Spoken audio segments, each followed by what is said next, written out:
आरामाचा job सोडून business करावं असं का वाटलं? मी ठरवलेलं होतं की मला बिझनेस करायचा आहे. मग फक्त काही दिवसानंतर असं झालं की आपल्याला बिझनेस करायचाच आहे, तर असा करू ज्यातनं सोसायटीला काहीतरी छान देता येईल. माती ही आपली माय आहे, गाय ही पण आपली माय आहे आणि लकीली माझी माय म्हणजे तिचंही नाव माधुरी आहे. सो माय माती असं हे करून मी दिलेलं आहे. मी 8 वर्ष बँकेमध्ये ऑफिसर म्हणून जॉब पण केलेला आहे.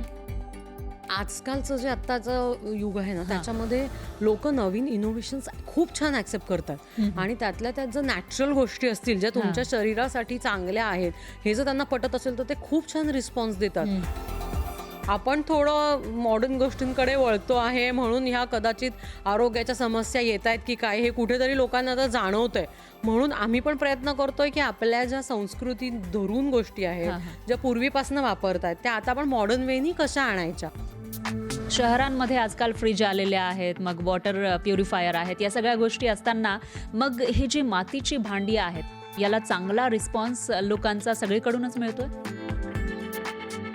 शेणाने घर सारवा किंवा शेण हे दारामध्ये सारवलेलं पाहिजे, पण आजकाल आपल्याला ते शक्य नाही आहे. म्हणजे जर बेसिकली बघायला गेलं तर टाईल्सच्या घरांमध्ये किंवा फ्लॅट सिस्टीममध्ये आपण शेण सारवू शकतच नाही. त्याच्याकरता म्हणून आम्ही अशा वेगळ्या वेगळ्या रांगोळ्या बनवल्या.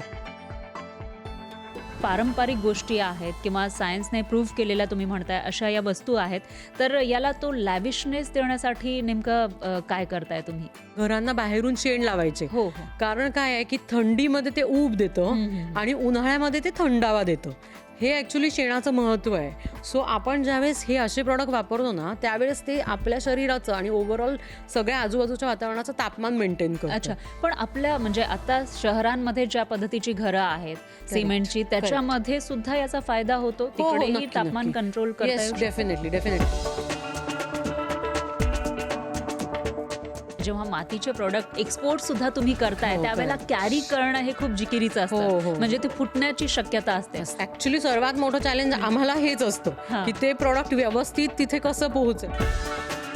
जे पुणे मुंबईमध्ये तर आहेच आहे, आउट ऑफ इंडिया पण आम्ही आता प्रोडक्ट्स पाठवतो.